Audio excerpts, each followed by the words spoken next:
Assalamualaikum warahmatullahi wabarakatuh. Perkenalkan, nama saya Sinsin Asmi dengan NIM 2120604029, program studi S1 Manajemen Zakat dan Wakaf. Baiklah, di sini saya akan menjelaskan tentang zakat fitrah, zakat mal, dan amil untuk memenuhi tugas mata kuliah Fikih Zakat dengan dosen pengampu Ibu Ria Agustina LC.MA. Baiklah, di sini saya akan membahas terlebih dahulu zakat fitrah. Yang pertama, pengertian zakat fitrah. Zakat fitrah adalah zakat yang dikeluarkan berupa bahan pokok oleh setiap individu di bulan suci Ramadan. Zakat fitrah juga adalah zakat yang dikeluarkan oleh setiap muslim, baik laki-laki maupun perempuan, baik yang tua maupun yang muda, gunanya untuk mensucikan diri mereka dan untuk memberi makan fakir dan miskin. Poin yang kedua yaitu dalil zakat fitrah. Dalil zakat fitrah yang pertama yaitu di dalam Al-Quran, Quran Surat Al-Imran ayat 103 yang berbunyi, A'udzu billahi minasyaitonir rajim, Bismillahirrahmanirrahim.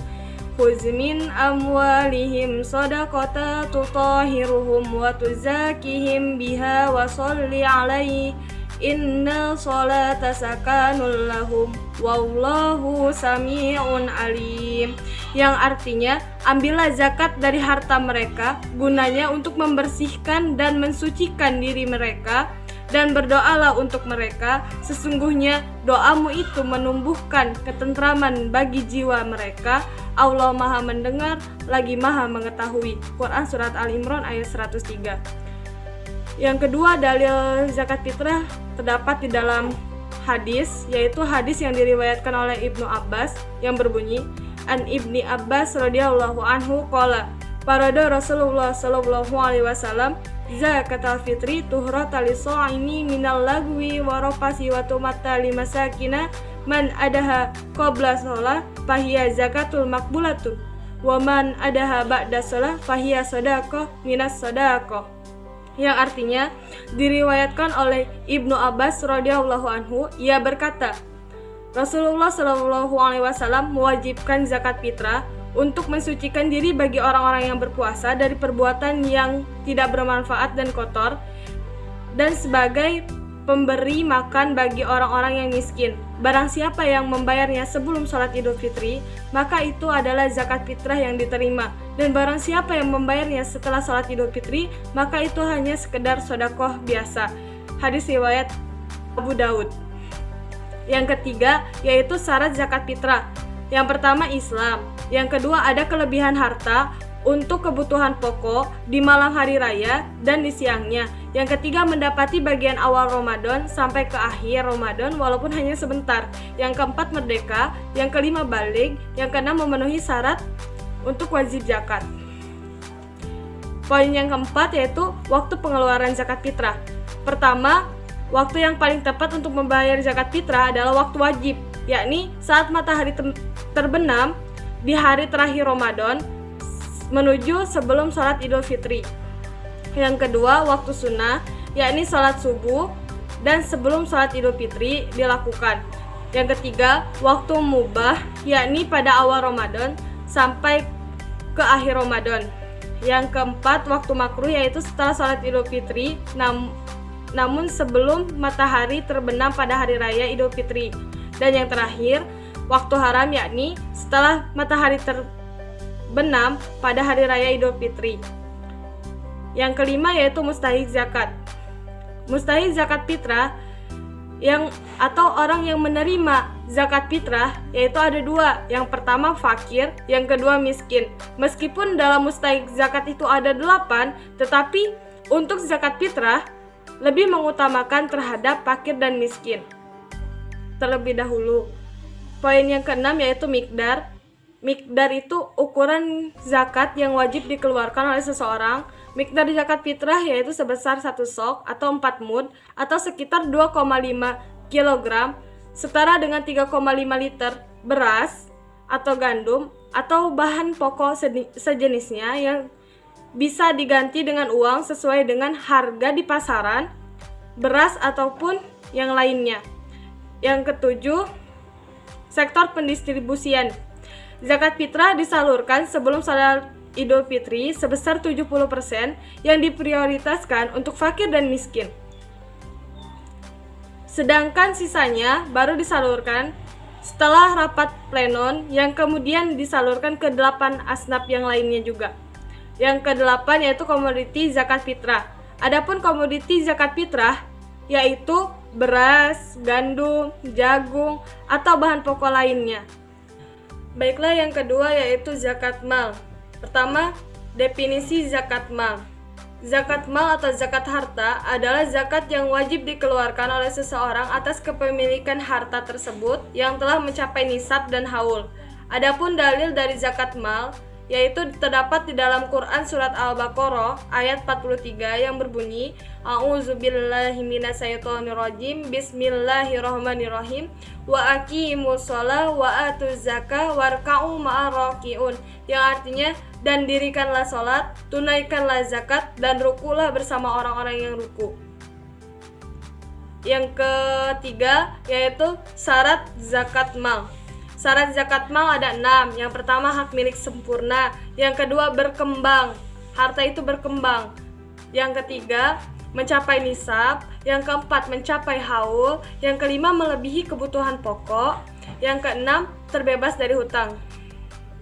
Poin yang keempat yaitu komoditi wajib zakat mal. Yang pertama peternakan. Yang kedua pertanian. Ketiga emas dan perak. Keempat perdagangan, kelima rikas, keenam profesi, dan terakhir barang tambang. Poin yang kelima yaitu waktu pengeluaran zakat. Dalam zakat mal dikenal dengan haul dan waktul asod. Haul yaitu batas waktu 1 tahun minimal harta yang wajib dikeluarkan zakat. Haul berlaku untuk minimal harta yang jenis zakatnya berupa binatang ternak, emas, perak, barang tambang, barang perdagangan, dan lain sebagainya. Sedangkan waktul asod yaitu berlaku untuk zakat berupa zakat pertanian yang berarti dikeluarkannya pada saat panen. Untuk zakat mal berlaku hukum qadha, di mana mayoritas para ulama sepakat bahwa jika batas pembayaran zakat telah lewat, maka pembayaran tersebut tidak dapat ditunda. Bahkan apabila muzaki meninggal dunia, maka ahli warisnya wajib untuk mengqadha kewajiban tersebut untuk membayar zakat melalui harta yang telah ditinggalkan oleh muzaki yang telah meninggal itu. Selanjutnya yaitu mustahik zakat mal. Mustahik zakat mal ada 8 sebagaimana dijelaskan di dalam Quran surat At-Taubah ayat 60 yang berbunyi A'udzubillahi minasyaitonirrajim Bismillahirrahmanirrahim Innama shadaqatu qara'i wal masakini wal amilina 'alaiha wa mullafati qulubuhum wa fir riqabi wal gharimina wa fis sabilillahi wa ibni sabil faridatan minallahi wallahu alimun hakim, yang artinya sesungguhnya zakat itu hanyalah untuk orang-orang fakir, miskin, amil zakat yang dilunakkan hatinya atau mu'alaf untuk memerdekakan hamba sahaya, untuk membebaskan orang yang berhutang untuk jalan Allah, dan untuk orang yang sedang dalam perjalanan sebagai kewajiban dari Allah Subhanahu wa taala. Allah Maha mengetahui dan Maha bijaksana. Quran surat At-Taubah ayat 60. Berdasarkan dengan ayat yang di atas yaitu mustahik dari zakat mal. Yang pertama yaitu fakir, mereka yang hampir tidak memiliki apa-apa sehingga tidak mampu untuk memenuhi kebutuhan pokok hidupnya. Yang kedua miskin, mereka yang memiliki harta namun tidak cukup untuk memenuhi kebutuhan dasarnya. Yang ketiga amil, yaitu orang yang mengelola zakat dan mendistribusikan zakat. Yang keempat mu'alaf, orang yang dilunakkan hatinya untuk memasuki Islam, maka dia berhak dikasih zakat. Yang kelima riqab, yaitu budak atas hamba sahaya yang ingin memerdekakan dirinya. Yang keenam gharimin, yaitu mereka yang berhutang untuk kebutuhan hidup dan mempertahankan jiwa dan ijahnya. Yang ketujuh, fisabilillah, mereka yang berjuang di jalan Allah dalam bentuk kegiatan dakwah, jihad, dan sebagainya. Yang kedelapan yaitu Ibnu Sabisan biaya di perjalanan dalam ketaatan kepada Allah. Pendistribusian zakat dilakukan terhadap beberapa bidang. Yang pertama advokasi, yang kedua pendidikan, yang ketiga kesehatan, yang keempat dakwah, dan yang kelima kemanusiaan. Poin selanjutnya yaitu miqdar zakat mal. Yang pertama zakat emas dan perak. Zakat emas dan perak adalah zakat yang harus dikeluarkan atas kepemilikan emas dan perak atau logam mulia apabila telah mencapai nisab dan haulnya. Sebagaimana dalilnya yaitu di dalam hadis Ali bin Abi Thalib, yaitu Nabi Shallallahu Alaihi Wasallam bersabda, "Iza kana salaka mi'ata dirham wa hala 'alaihal haul fa fiha khamsatu darahim wa laisa 'alaika sayyun yakni fi zahabiha tayakuna laka isruna dinar fa iza laka isruna dinar wa hala 'alaihal haul fa fiha nisfu dinar fama zada fa bisa bizalika." Yaitu, jika kamu mempunyai 200 dirham dan sudah mengendap selama 1 tahun, maka ada kewajiban zakat 5 dirham. Dan kamu tidak memiliki kewajiban zakat untuk emas kecuali jika kamu mempunyai 20 dinar. Jika kamu mempunyai 20 dinar dan sudah mengendap selama 1 tahun, maka zakatnya 1/2 dinar, lebih dari itu maka mengikuti hitungan sebelumnya. Hadis riwayat Abu Daud. Adapun syarat dari zakat emas dan perak yaitu pertama milik sendiri, kedua sampai nisab, yang ketiga sampai haulnya. Untuk nisab dari zakat emas yaitu sama dengan 20 dinar atau setara dengan 85 gram emas, dan nisab dari zakat perak yaitu setara dengan 200 dirham atau sama dengan 595 gram perak.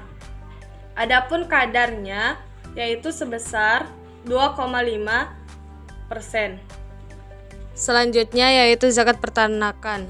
Zakat yang dikenakan atas binatang ternak dan hasil perikanan yang telah mencapai nisab dan haul. Adapun zakatnya meliputi domba, sapi, kerbau, unta, dan lain sebagainya. Untuk nisab zakat hewan ternak domba yaitu nisabnya 40-120 ekor 1 kambing, 121-200 ekor 2 kambing, 201-300 ekor 3 kambing, 301 ke atas.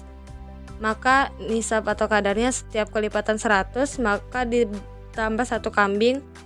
Dan untuk nisab sapi atau kerbau nisabnya 30-39 ekor 1 tabi'i, 40-59 ekor 1 musina, 60-69 2 tabi'i, 70-79 1 musina dan 1 tabi, 80-89 2 musina, 90-99 3 tabi, 100-109 ekor 2 tabi dan 1 musina, 110-119 ekor 2 musina dan 1 tabi, 120 ekor ke atas setiap 30 ekor ditambah 1 tabi atau tabiah setiap 40 ekor ditambah 1 musina. Yang ketiga yaitu nisab unta. Nisab unta yaitu 5-9 ekor 1 kambing, 10-14 2 kambing, 15-19 3 kambing, 20-24 4 kambing, 25-35 ekor 1 bintu mahod, 36-45 1 bintu labun, 40-60 1 hiko, 61-75 ekor 1 jajah, 76-90 ekor 2 bintu labun, 91-102 ekor 2 hiko, 121 ekor ke atas. Setiap kelipatan 40 ditambah 1 bintu labun, kelipatan 50 ditambah 1 hiko. Adapun nisab unggas dan ikan yaitu setara dengan 20 dinar. Jika kepada gramkan maka setara dengan 85 gram emas dan mikdarnya atau kadarnya yaitu sebesar 2,5%. Selanjutnya yaitu zakat pertanian. Zakat pertanian adalah zakat yang dikenakan atas hasil pertanian, perkebunan atau perhutanan apabila telah mencapai atau apabila telah panen. Sebagaimana dijelaskan di dalam Quran surat Al-An'am ayat 141 yang berbunyi, A'udzubillahi minasyaitonirrajim. Bismillahirrahmanirrahim. wa huwallazi ansa jannatin ma'rusatin wa ghayra ma'rusatin wa nahla wa zar'a muhtaliqan ukuluhu wa zaituna wa rumman mutasabbiha wa ghayra mutasabbih kullu min samarihi iza asmara wa atu haqqahu yaumal hasad wala tusrifu innahu la yuhibbul musrifin. Yang artinya dan dialah yang menjadikan tanaman-tanaman yang tidak merambat, pohon kurma dan tanaman yang beraneka ragam rasanya, zaitun dan delima yang serupa bentuk dan warnanya dan tidak serupa rasanya. Makanlah buahnya apabila ia berbuah, dan berikanlah haknya atau zakatnya pada waktu memetik hasilnya, tapi janganlah berlebih-lebihan, sesungguhnya Allah tidak menyukai orang-orang yang berlebih-lebihan. Quran Surat Al-An'am ayat 141. Adapun nisab dari zakat pertanian yaitu 653 kg gabah atau 522 beras. Untuk mikdarnya atau kadar dari zakat pertanian yaitu 10% untuk pertanian yang diairi oleh tada hujan atau dari sungai, dan 5% untuk pertanian atau untuk zakat pertanian yang diairi oleh irigasi. Yang selanjutnya yaitu zakat perdagangan. Zakat perdagangan adalah zakat yang dikenakan atas hasil perdagangan atau zakat yang dikenakan atas usaha perniagaan yang telah mencapai nisab dan haulnya. Nisab zakat perdagangan yaitu setara dengan nisab zakat emas, yaitu sebesar 85 kg dan mikdarnya 2,5%. Selanjutnya yaitu zakat pertambangan. Zakat pertambangan adalah zakat yang dikenakan atas hasil usaha pertambangan yang telah mencapai nisab dan haulnya. Untuk zakat pertambangan tambang emas, yang pertama nisabnya yaitu setara dengan zakat emas 85 gram emas atau kadarnya 2,5%. Dan untuk pertambangan perak yaitu setara dengan 595 gram perak atau 2,5% kadarnya. Tambang selain emas dan perak yaitu setara dengan nisab zakat emas 85 gram 50 gram atau kadarnya 2,5%. Selanjutnya yaitu zakat rikas adalah zakat dari harta temuan di mana kadarnya sebesar 20%. Dan yang terakhir zakat profesi atau sering disebut dengan zakat penghasilan, di mana zakat yang dikeluarkan dari hasil penghasilan atau profesi yang diperoleh oleh seseorang pada saat menerima zakat ini dikenakan sebagai zakat profesi dan nisabnya setara dengan 85 gram emas dan mikdarnya sebesar 2,5%. Poin selanjutnya yaitu tentang amil zakat. Yang pertama, pengertian amil zakat. Amil zakat adalah seseorang atau sekelompok orang yang diangkat oleh pemerintah untuk mengelola zakat. Atau amil zakat bisa diartikan sebagai seseorang atau sekelompok orang yang dibentuk oleh masyarakat, kemudian disahkan oleh pemerintah yang bertugas untuk mengelola dan mendistribusikan zakat. Syarat-syarat amil zakat: yang pertama, beragama Islam, yang kedua mukallaf, yang ketiga amanah, yang keempat memiliki ilmu pengetahuan tentang hukum-hukum zakat dan hal lain yang terkait dengan tugas seorang amil zakat. Adapun tugas dari amil zakat, yang pertama penarikan atau pengumpulan zakat yang meliputi pendataan wajib zakat, penentuan objek wajib zakat, besar nisab zakat, besar tarif zakat, dan syarat tertentu pada bidang masing-masing yang menjadi objek wajib zakat. Yang kedua yaitu amil zakat bertugas sebagai pemelihara zakat yang meliputi inventarisasi harta, pemeliharaan harta, dan pendistribusian zakat yang meliputi penyaluran harta agar sampai kepada mustahik zakat secara baik dan benar dan termasuk pelaporan. Selanjutnya yaitu ada pendapat para ulama tentang amil. Pendapat para ulama itu terbagi 3. Yang pertama, pendapat ulama yang pertama yaitu amil itu harus beragama Islam atau Muslim. Yang kedua, amil yang kedua yaitu amil boleh berasal dari golongan yang non muslim. Pendapat yang ketiga, amil boleh dari golongan muslim dan non muslim. Dan amil muslim berhak mengambil gajinya atau diperbolehkan mengambil gajinya sebesar 12,5%, itu boleh dari harta zakat, sedangkan amil non-muslim untuk mengambil gajinya yang 12,5% itu dari harta yang bukan zakat atau dari harta pemerintah. Mungkin itu saja video pembelajaran dari saya. Kurang dan lebihnya saya mohon maaf. Kepada Allah saya mohon ampun. Saya akhiri. Wallahul muwaffiq ila aqwamit thoriq. Wassalamualaikum warahmatullahi wabarakatuh.